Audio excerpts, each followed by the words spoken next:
didn't. These are people who take action. Okay? And when they don't get the result they want, to them they don't see it as failure. Everyone say the word, no failure. No failure. The successful people, they say, if I don't reach my goal, I did not fail. But I got some interesting learning experience. Everyone say learning experience.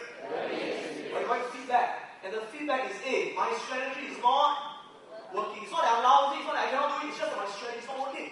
Or I'm not taking enough action. So they learn from their mistake and they go back and they change their what? Change their goal?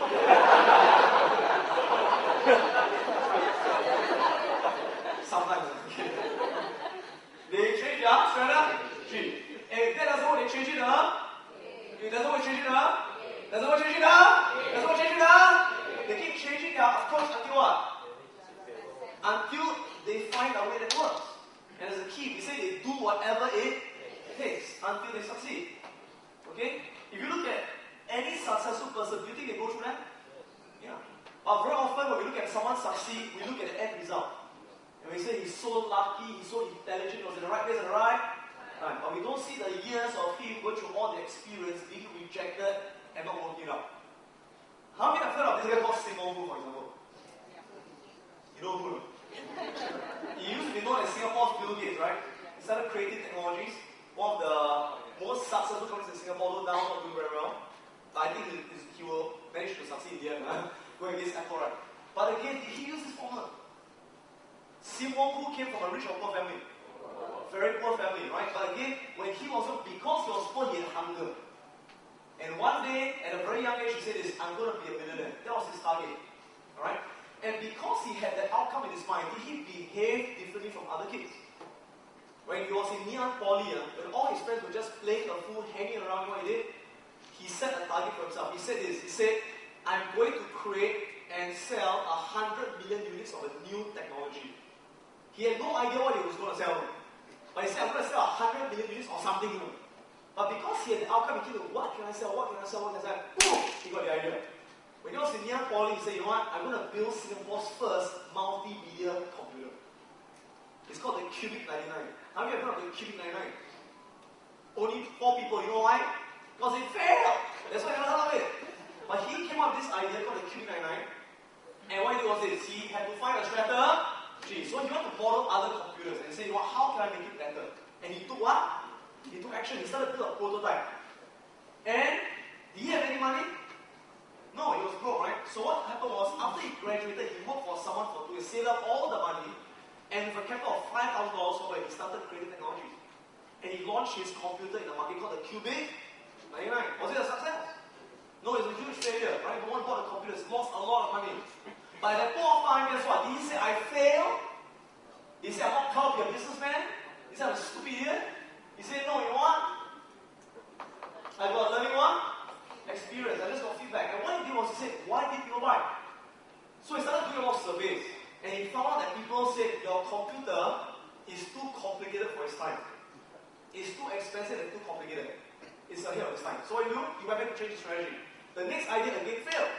He said, am I learning what? Experience. Change his strategy again. Fail again and again and again. Until one day, he still didn't fail. And one day he saw someone on the computer listening to the Walkman. He said, hey, what if I could get the music to come to the computer using a low-cost sound card? And he came up with this thing called the Sound Blaster. I mean, what the Sound Blaster? And then one idea is what made his company take off, right? It became $1 billion coming from one idea called the Sound Blaster. So when he became successful again, people say, well, he's so smart at the right place at the right time, he's so intelligent. But that one idea came after what? 50 rotten ideas, make sense? Right? People look at me now and say, well, Adam, you're so lucky, you're so talented. Right? You can get people to sign up for your program, your program is always fully booked. Hello? When I first started, about 6 years ago, doing seminars for the public, my first program I ran, guess how many people came for the preview? 100. Because we promoted like crazy. How many signed up? 1! I still remember his name. His name is called Abdul Jafar. You know, I booked the ballroom. It was at, it's not a ballroom. It's a, you know, have you got Stardust Clubhouse at River Valley Road? I booked that place. I put the ads in the papers.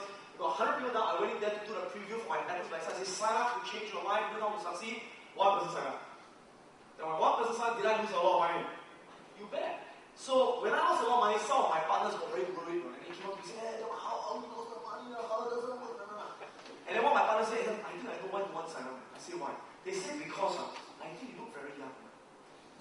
may not come because they don't trust that you can teach because they're all older than you. Okay? So I said, okay, that's a possible idea. Please leave, okay? Then the second person came up to me and said, Adam, you know why you want to sign up? I said, why? He said, because now the economy is bad. You know, who's going to pay 3,000 for this kind of program? No one will pay, the economy is very bad. I said, okay. The third one came down. And my third one said, Adam, you know why? Because the feng shui is bad. And you realize one thing. Now, here's the thing. Can I change my age? I can't. Can I change the economy? Can I change the feng shui? Maybe cannot. But the point is this, no point focusing on things you can't change. True or not? So I started to get lost. So I said, let me get some feedback. You know what I did? I called up all the people at my review, 100 of them, personally. I said, did you enjoy the review? They said, yes. I said, do you feel you can add value to your life? They said, yes. I said, why did you sign up?